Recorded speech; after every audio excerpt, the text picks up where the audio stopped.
The U.S. strength over 200 years has been its openness. Openness to goods, to capital, to ideas, to people. Why do people today feel that the United States policy have lost a sense of global purpose? I think President Trump has a very different approach, as we've discussed.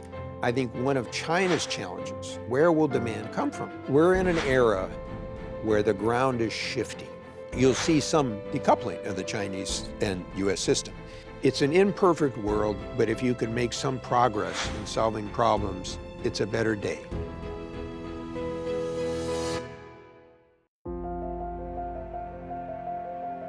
I first visited China in 1980 when I was in Hong Kong on a fellowship. Went from Macau to Guangdong for a day. But what I saw was a very poor China. I saw communal farms, everybody dressed blue and gray, unlike all the beautiful clothes I see now in Shanghai. And so I can see how China has transformed historically.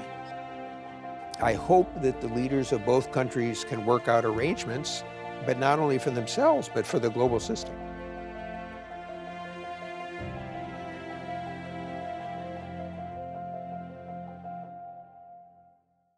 So Bob, thank you very much to come to my show.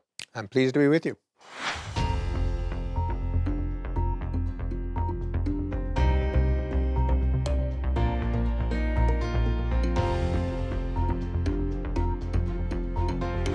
So first of all, what's the purpose of this trip to China? I published a book in the United States in 2020 called America in the World, A History of U.S. Diplomacy and Foreign Policy. And CITIC Press has a Chinese edition that's just coming out now. I always drew upon history when I was making policy, and I find history to be a better reference point.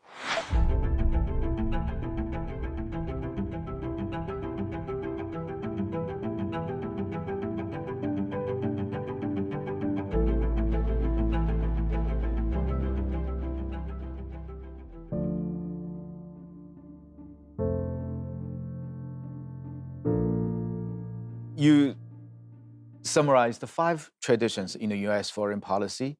The second tradition, trade, transnationalism, and the technology. If you look at the Sino-U.S. relationship, the diplomacy matters more and more about technology. Do you think the tariff will work on China? Well, I've tried to give you a sense of how President Trump views things. The tariffs that he's applied to China, in his mind, focus on the fentanyl, the drug issue. And whether you agree with this or not, it's important to understand, when he won re-election, it was partly because people were concerned about the deaths of fentanyl, they were concerned about illegal immigration, and I think that he's making that a priority. He's saying, as a deal maker, he's saying, I'm going to raise tariffs unless you help me with fentanyl, just as he's doing with Canada and Mexico. The second point, however, is trade. President Trump focuses on the bilateral trade deficit, which is the amount that China sells to the U.S. more than the U.S. sells to China. Most economists question whether that is a good method to look at, but in diplomacy, in China and technology, that created anxieties and scare in the U.S. China is focused on technology advances. It creates a concern in the U.S. And then you have issues of cybersecurity and technology advances. You'll see some decoupling of the Chinese and U.S. system. And then the challenge will be, how does that affect the overall world and in economy and integration? Something like that, small yard, high fence. So do you think the tariff and the embargo will be the practical way to solve the Sino-U.S. relationship? I would separate those two. I'm skeptical that tariffs will accomplish much. Now and then countries use tariffs as part of a negotiation, but if you just want to increase tariffs to protect your own industries, I think you'll have less efficient industries and you'll be less productive and you'll be less competitive. So again, this is where my view is somewhat different. I think that the U.S. strength over 200 years has been its openness to goods, to capital, to ideas, to people. If you go look at Silicon Valley and look at all the people that have come from around the world and been entrepreneurs, that's a strength of the United States. I mentioned about the anxiety about China's technology development and whether it creates security concerns. If you look at the history of export controls, they tend to slow somebody down for a while, but they don't stop you. So you can see this in the case of China with some of the semiconductor chips. China will develop its own way to get semiconductor chips. It might slow it down for a couple of years. It might make it less efficient. But my point is, in a pragmatic way, don't fool yourself, okay? My view tends to be consistent. But the question is today, and the US appears to be retreating from the very system it was championed. What is your feel now, and do you feel anything like conflicted, confusion? I think a lot of people are confused because President Trump is moving so fast. It's important to understand how someone thinks. He sees himself as a deal maker. It's transactional. What you described is a more systemic view. The idea that the United States can have an international economy that helps others, but helps the United States as well. That's not the framework in which Trump operates. Secondly, President Trump puts a very high premium on interpersonal relations. It's kind of how he gets along.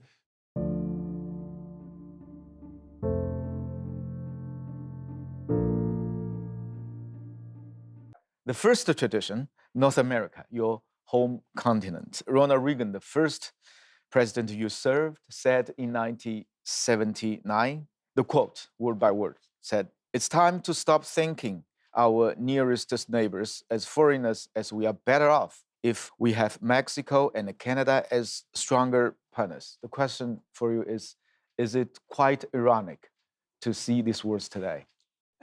Well, one reason that I'm pleased is that what that story tells you is that North America is always at the heart of foreign policy in the U.S., and President Trump's policies show that North America is important. Now, he takes a very different approach. Yes. And so if you think about it, he's focusing on Mexico and Canada in terms of fentanyl and drugs, illegal immigration, on the trade and economic policies. I obviously subscribe more to the view that Reagan did. So do you think he will finally follow through? It's hard to predict. President Trump, he's driven by a view that the international system that the U.S. helped create after World War II and also after the end of the Cold War has taken advantage of the United States. That's not a view that I share. I think that it served the U.S. interest. And as I said, I think that if the three economies of North America are integrated, they'll be better able to compete with others in the world. My own view is more of a win-win view of economics. If Mexico grows more, it'll buy more from the United States. If Canada grows more, it'll buy more. So it's a different view, and that's the nature of the debate, both political and foreign policy.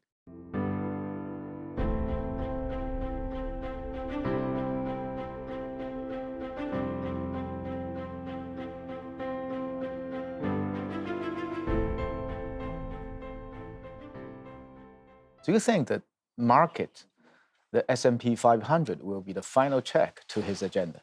That's a very good question. I think President Trump pays a close attention to markets. Yes. And so I think that will be one of the issues that he will watch. But he also views life as a deal maker, transactionally. And so I think, as he said, he'd be willing to endure some pain and difficulty to achieve what he wants to achieve. We'll just have to find out how long. And if the tariffs increase prices and inflation, the American public won't like that. Visited China in 1980. So Yeah. do you remember how many times you were here, including this one? Too many times to remember. So, particularly after when I was with the U.S. Trade Representative in World Bank. And then when I was with the World Bank, I always tried to visit other provinces. So I visited Heilongjiang and Jilin Province, Liaoning, and then I went to I was in Sichuan a couple of times, including after the big earthquake.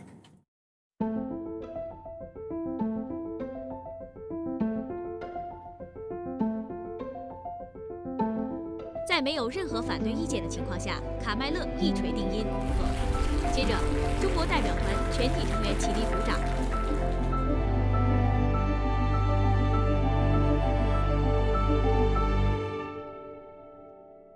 You actually, as USTR in the Bush administration into year 2001, you helped to finalize the final phase of China accession to the WTO. So is there any interesting stories you can share with us? I think it was Li Yongtu. He explained why the WTO accession was important in changing thinking in China. And he said, first, there was an old Chinese phrase that fish that swim in water that's too clear will die. Yes. And his point was that the WTO rules were supposed to emphasize transparency. Yes. And so he said this was how the WTO accession process tried to encourage China to use more transparent systems.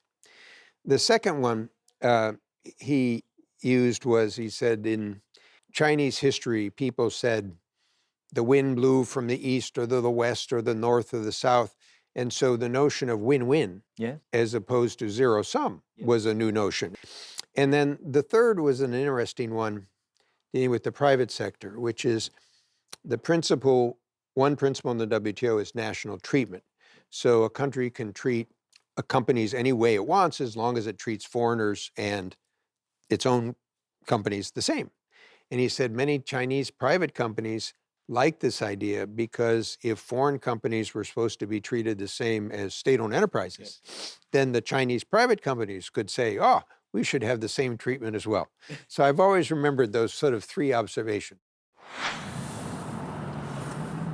One of the other challenges that China faces is the role of the private sector. Recently, there was a symposium. There was a meeting with our leader in the business, business people from the private sectors. Yeah, the challenge is, obviously, that's a pragmatic response. We want to send a signal to the private sector. But as you know, the nature of the private sector relies somewhat on entrepreneurialism. So the government can't tell the private sector it needs to be energetic. You have to create the environment for which to operate. I think one of China's challenges, set aside the world, is China has relied very heavily on investment and infrastructure and exports for demand. And so the consumption rate is relatively low compared to globally. It's like 39% of GDP. The US is about 70% of GDP. That creates an imbalance because if you run out of new bridges to build or infrastructure, and we saw what happened with the real estate sector, then the question is, where will demand come from? And going back to the report that we did with China, the DRC, the Development Reform Council in 2012, we identified many of these issues, including a safety net so that people will feel more comfortable consuming. Right now, if you look at the demographics, doing that. but if you look at the demographics of China, it's understandable. If I were Treasury Secretary today, I'd be focusing more on how could you discuss with China reforms of the structure of China that would help China, but that would also reduce some of the imbalances.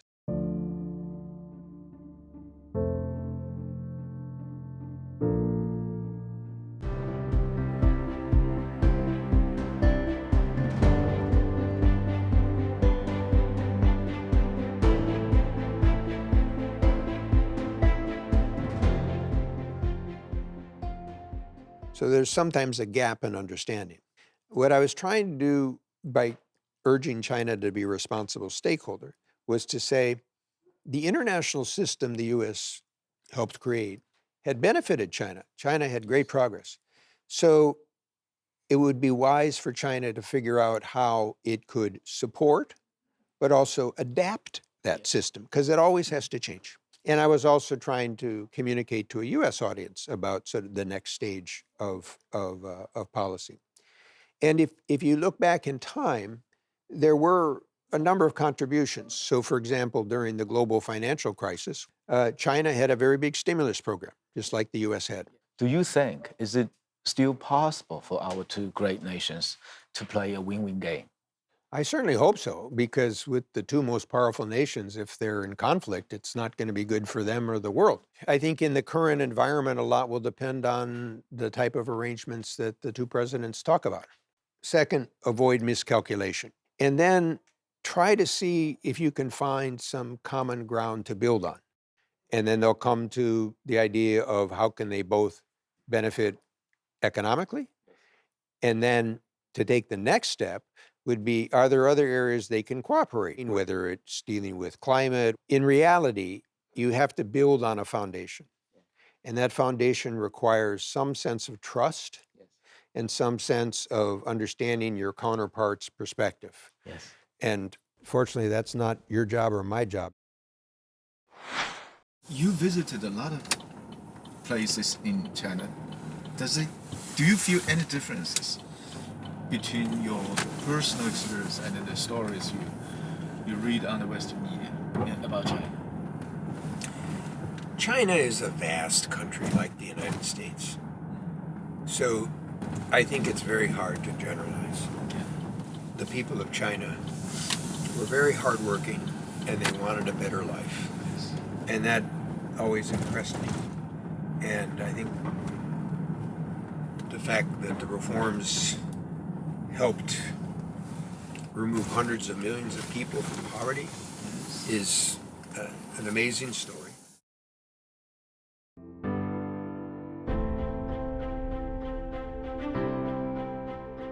So I'm talking about the book at some universities and having a chance to engage with people on that topic.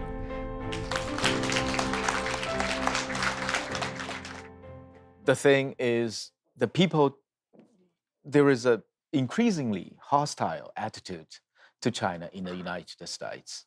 So what is the practical way to stabilize this bilateral relationship from the perspective of the United States? I'm trying to give you a sense of how some people in the U.S. view China. From the Chinese perspective, it may look very different. Yeah. But in the U.S. side, what people have seen is the growth of the military, the growth of technology, AI, and the question about how you both develop AI but have in safety. My sense is that when you ask what changes that, at least in the U.S. political system, but I think in China as well, you have to have messages from the leaders. Another area is interaction across societies. Now I have to get a much more complicated visa, and I like it when younger Chinese can come to the United States and study and work. And frankly, I thought it was always good when young Americans could come and study in China, and that's dropped off now because of security reasons. That's unfortunate.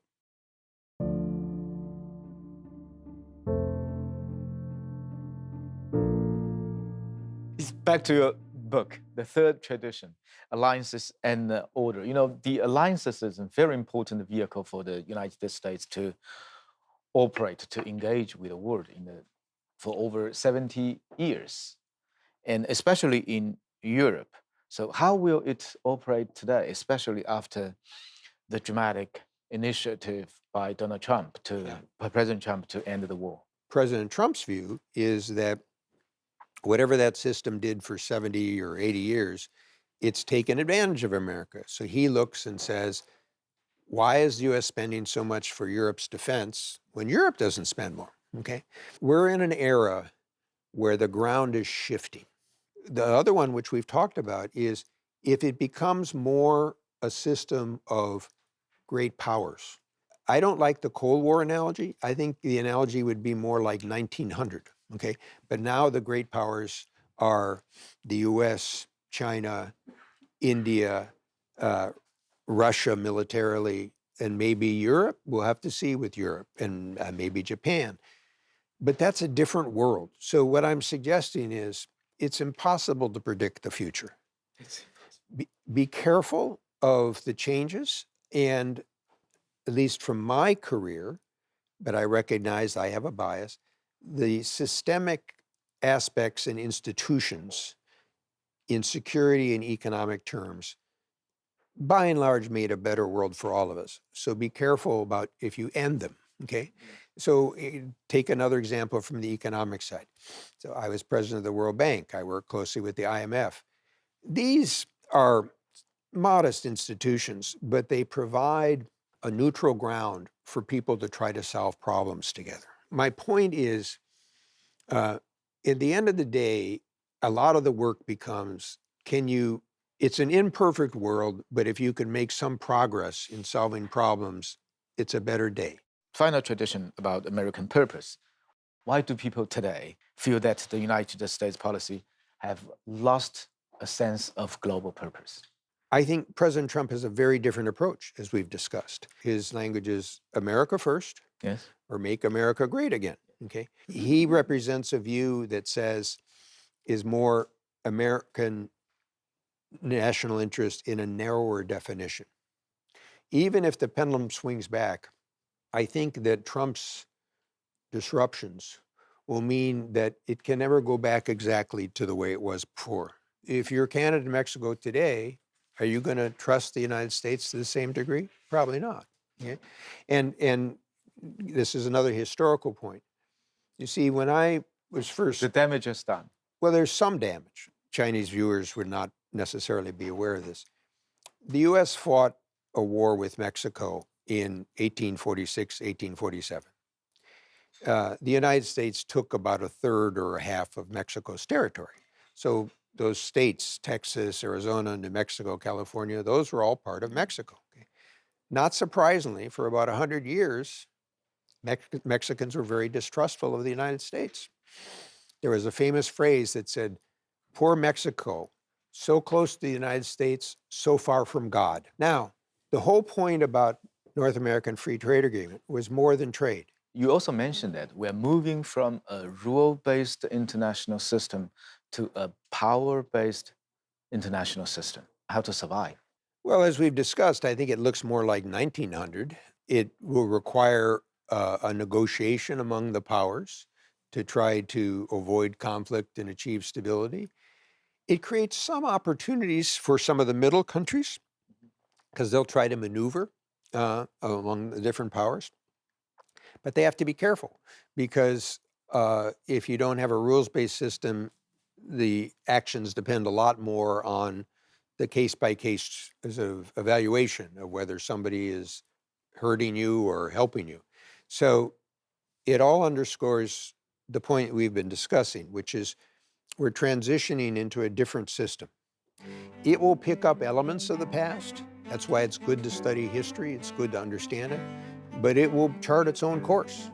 And that's for the younger generations that we're speaking to. So I'm speaking to people at Fudan University, where you went, and others. It will be up to them to solve these problems. Thank you very much, Bob. Thank you very much.